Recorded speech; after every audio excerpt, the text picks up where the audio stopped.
안녕하십니까. 오늘의 축구 기사 읽기 시작하겠습니다. 한국 강호 프랑스 꺾고 산뜻한 출발. U20 월드컵 이야기입니다. 대한민국 U20 축구대표팀이 2023 피파 U20 월드컵 조별리그 1차전에서 우승후보 프랑스를 제압했습니다.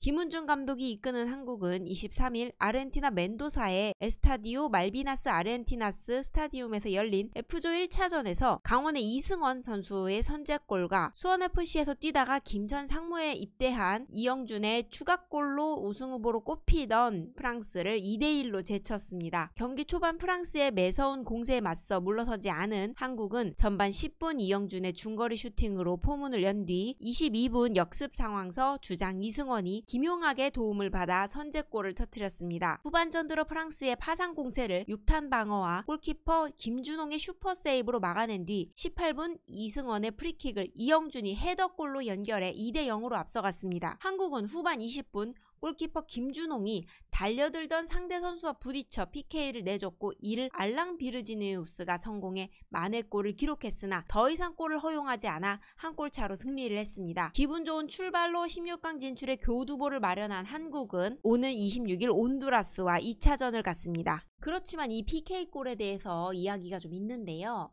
안정환 해설위원, 이해 안 된다 일침 승리에 가려진 황당 판정. 김은중호가 20세 이하 월드컵에서 우승후보 프랑스를 잡았습니다. 다만 이해할 수 없는 황당한 판정으로 PK 실점을 허용해 찝찝한 뒷맛을 남겼습니다. PK 관련 이야기만 한번 해볼게요. 2대0으로 앞서던 21분 이해할 수 없는 판정으로 PK가 나왔습니다.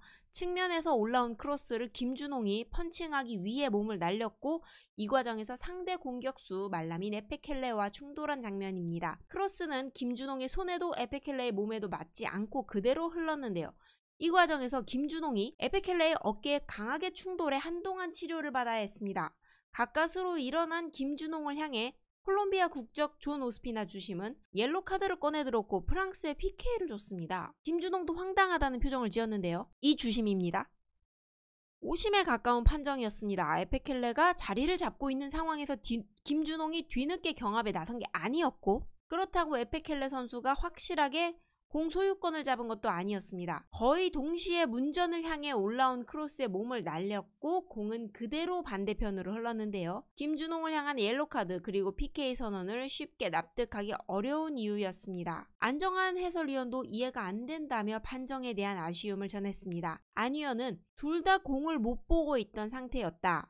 골키퍼가 크로스가 오는 상황에서 조금 늦었다고 생각하는 것 같은데 과연 PK까지 줄 수 있는 상황인지는 모르겠다. 굉장히 아쉽다라고 꼬집었습니다. 황당한 판정에 보란듯이 승리로 답했고요. 석연찮은 PK 실점 이후에도 분위기가 흐트러지지는 않았습니다. PK 실점이 없었다면 한국이 단독 선두에 오를 수 있었는데 이 부분이 좀 아쉽네요. K리그 소식 알려드리겠습니다. 제주 핵심 이창민 선수 6월 12일로 입대일이 확정됐습니다. 울산전까지 뛰고 잠시만 안녕하겠습니다. 제주의 핵심 미드필더 이창민의 입대 일자가 나왔습니다. 6월 12일입니다. 군복무를 위해 제주도 서귀포를 잠시 떠납니다. 6월 12일부터 4부 거제 시민축구단에서 사회복무요원으로 21개월간 복무합니다. 올해 10경기를 뛴 이창민은 27일 수원전부터 6월 3일 강원전, 6일 포항전, 그리고 10일 울산전까지 앞으로 4경기를 더 뛰고 입대합니다. 3일 강원과 홈경기를 통해 홈팬들에게 인사할 예정입니다. 2016년 제주에 입단한 이창민은 꾸준히 입대를 준비했고요. 2021년 김천 상무 신병 모집에 지원했지만 부상 때문에 탈락했습니다. 93년생으로 상무지원 마지노선인 만 27세를 넘기면서 사회복무요원으로 병역 의무를 해결해야 합니다. 지난 3월 신체검사를 받은 이창민은 프로 신분으로 뛰면서 입역 날짜가 나오길 기다렸고 지난주에야 6월 12일 입대를 통보받았습니다. 이창민은 제주 유니폼을 입고 리그에서만 201경기를 뛰었는데요. 제주 역대 최다 출전인 김기동 현 포항감독님의 274경기에 서서히 다가섭니다. 그는 지난 15일 제주는 나의 또 다른 고향이다. 떠나는 날까지 제주를 위해 모든 걸 쏟고 팬들에게 웃으며 작별 인사를 할 것이다. 라며 복귀 후에는 김기동 감독님이 갖고 계신 제주 최다 출전 기록을 깨고 싶다고 포부를 밝혔습니다. 이번 주 해외 축구에는 좋지 않은 소식이 있었는데요. 레알 마드리드 이야기입니다. 충격적 보도. 비니시우스 도발하지마, 적반하장도 유분수, 발렌시아 지역지 이야기입니다. 아무리 지역지라고 해도 너무 같다. 발렌시아 지역지가 비니시우스를 비난했습니다. 눈을 의심케 하는 충격적인 보도, 적반하장도 유분수입니다. 지난 22일 스페인 발렌시아의 에스타디오 데 메스타야에서 펼쳐진 발렌시아와 레알 마드리드의 2022-23 시즌 프리메라 리가 35라운드에서 인종차별 사건이 터졌습니다. 경기는 발렌시아의 1대0으로 끝났습니다. 경기 후반 막판 비니시우스가 레드카드를 받는 과정 속에서 그는 발렌시아 관중들로부터 인종차별 공격을 받았습니다. 발렌시아 팬들은 비니시우스를 향해 원숭이, 죽어라 등 인종차별 발언을 했습니다. 비니시우스는 분노했습니다. SNS를 통해 세 번째 인종차별이다. 라리가에서 인종차별이 일상이 됐다. 라리가 사무국은 인종차별을 방관하는 것 같다. 나는 강하게 대응할 것이라고 일침을 가했습니다. 레알 마드리드 역시 이번 사건을 강하게 규탄한다. 인종차별적 공격은 증오범죄다. 법무장관실과 검찰청에 해당 사건을 제기했다고 발표했고, 발렌시아는 이미 징계 절차에 들어갔다. 관련된 팬들은 앞으로 영원히 경기장에 출입하지 못한다.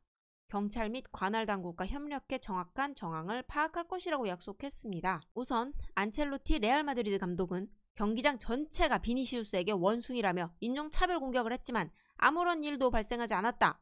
비니시우스는 매우 심각한 문제의 희생자고 감정을 숨기지 않았다. 이외에도 수많은 축구 스타와 유명 인사들이 인종차별에 대해서 반대 목소리를 던지며 분노하고 있었는데요. 그런 와중에 정반대로 발렌시아 지역지가 이상한 말을 했어요. 지역지의 특성상 그 지역 클럽에 친화적인 건 어쩔 수 없는데요. 세계적인 비난 여론 속에서 그들은 그들만의 길을 걸었습니다. 스페인 아스는 발렌시아 지역지의 보도지면을 공개했습니다. 이 매체는 비니시우스의 사진을 게재했고 비니시우스 도발하지마 라는 문구를 넣었습니다. 그리고 안첼로티 거짓말하지마 라고 했습니다. 아스는 발렌시아 지역지가 헤드라인으로 발렌시아의 강등 탈출을 축하하면서 많은 사람들의 짜증과 분노를 일으키게 하는 두 개의 문장을 넣었다고 강하게 비판했습니다. 이어서 비니시우스의 폭력 장면만 돌려본 VAR 심판 6명이 해고됐습니다. 편향적 판정 여파입니다. 우선 스페인 라리가가 인종차별 리그로 전락하고 있습니다. 여기에 불을 지핀 비디오 판독관 6명이 해고됐습니다. 레알 마드리드가 한국 시간으로 지난 22일 오전 1시 반에 35라운드 발렌시아와의 맞대결에서 0대1로 패배를 했습니다. 레알이 디에고 로페스에게 실점을 내주면서 0대1로 끌려가던 후반 27분에 경기장이 어수선해졌습니다. 상황은 왼쪽 측면에서 공을 잡고 드리블하던 비니시우스는 경기장에 들어와 있던 또 다른 공에 방해를 받았습니다. 수비수가 갑자기 들어온 공을 밖으로 보낸다는 게 그만 비니시우스가 드리블하던 공을 정확히 맞히고 말았습니다.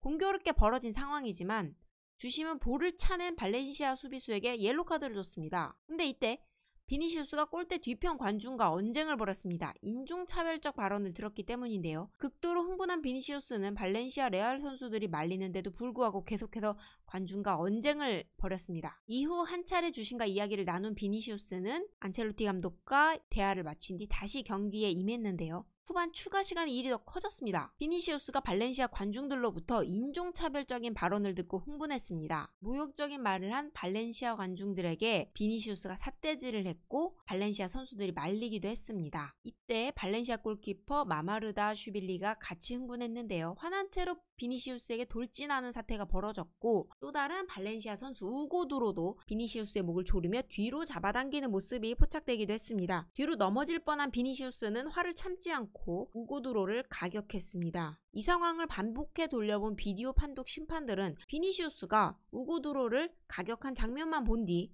비니시우스에게만 퇴장을 명령했습니다. 우고두로는 아무런 카드를 받지 않았습니다. 경기 종료 후 비니시우스는 SNS를 통해 인종차별 표적이 된 것에 대한 자신의 생각을 밝혔습니다. 처음도 아니고 두 번째도 아니고 세 번째도 아니다. 라리가에서 인종차별은 정상적인 행위라며 리그의 대처에 실망스럽다는 반응을 보였습니다. 한때 호나우지뉴, 호나우두, 호날두, 리오넬 메시가 속해 있던 이 리그는 이제 인종차별자들의 소속일 뿐이다. 불행하게도 매주 일어나는 이 일에 나는 스스로를 방어할 방법이 없다. 하지만 나는 강하고 인종차별주의자들과 맞서 싸울 것이다 라고 호소했습니다. 스페인 매체 아스에 따르면 스페인 축구연맹은 23일 레알 발렌시아전 VAR 심판들을 전원 해고했습니다. 비니시우스의 공격성만 보고 발렌시아 선수가 목을 조르는 장면은 생략했다는 이유입니다. 맨유 소식입니다. 세상에 이딴 구단주가 다 있네. 역대 최악의 만행 끝판왕. 네, 그렇습니다. 맨유 이야기입니다. 글레이저 일가는 맨체스터 유나이티드 팬들이 좋아하고 싶어도 좋아할 수가 없다. 영국 디 애슬레틱은 맨유 구단주인 글레이저 일가가 구단의 비용을 사적으로 지출했다는 사실을 보도했습니다. 글레이저 일가는 2005년 맨유를 인수해 막대한 부를 창출했습니다. 맨유를 인수하는 과정부터 논란이었는데요. 엄청난 부채를 통해 맨유를 인수해 구단에 엄청난 부채를 발생시켰습니다. 부채는 엄청난 이자가 되어 돌아왔고요. 맨유가 돈을 벌어들일 때마다 빚과 이자를 갚아가기에 급급했습니다. 그런데도 글레이저 일가는 구단에 엄청난 재정적인 부담을 안긴 것도 계속해서 배당금을 받아 챙겼습니다. 구단주로서의 태도도 문제입니다. 글레이저 일가가 구단주가 된 후에도 맨유는 전 세계에서 가장 많은 부를 창출하는 구단이 되었지만 인프라에 대한 투자가 전혀 이루어지지 않았습니다. 올드 트래포드는 낡기 시작했고 보수가 이루어지지 않았습니다. 퍼거슨 감독이 떠난 뒤로는 성적도 추락했고요. 점점 글레이저 일가를 향한 비판이 거세졌습니다. 글레이저 일가는 이러한 상황이 부담이 됐는지 지난해 갑작스럽게 구단 매각을 선언했고요. 하지만 구단 매각을 선언한 후에도 만행이 계속됐습니다. 하나의 예시로 이들이 경기를 보러 올 때마다 구단의 돈을 사용했다는 것이 밝혀졌습니다. 디 애슬레틱은 지난 2월 맨유와 뉴캐슬의 카라바오컵 결승전을 보기 위해 아브라함 글레이저가 개인 제트기를 타고 날아왔을 때 맨유 계좌에 찍힌 금액은 4억에 달했다. 그는 지난 주말에 있었던 FA컵 여자 결승전을 보면서도 호화롭게 여행했다. 구단은 또 25만 파운드를 지출했다. 보안과 숙박 관련 비용은 따로 계산했을 것으로 보인다고 폭로했습니다. 글레이저 일가는 맨유와 관련된 일정이 아닌 곳을 방문할 때에도 구단의 돈을 사용한 것으로 알려졌습니다. 2022 월드컵을 보기 위해 카타르를 방문했을 때는 더 많은 여행 비용이 필요했는데 이 금액 또한 맨유의 사업 비용으로 충당했습니다. 팬들의 불만이 터져나오는 건 현재 구단 매각 절차가 지연되고 있기 때문입니다. 셰이크 자심 카타르 은행 QIB 회장과 영국 부호 짐 래클리프가 맨유 인수를 위해 약 8조 1692억 원 이상의 제안을 넣은 지도 오래됐어요. 하지만 글레이저 일가는 아직도 구단 매각을 마무리하지 않고 있습니다. 구단 매각이 지연되면서 맨유는 다음 여름 이적 시장 계획 수립에도 차질을 빚고 있습니다. 테나흐 감독이 오면서 조금씩 과거의 명성을 되찾아가려고 하는데 그래서 이번 여름이 매우 중요한데 글레이저 일가의 만행이 계속되고 있습니다. 언제 끝날까요? 진짜 언제 끝날까요? 정말 화가 나는 해외 축구 기사입니다. 다음에는 제발 즐거운 소식이 있기를 바라겠습니다.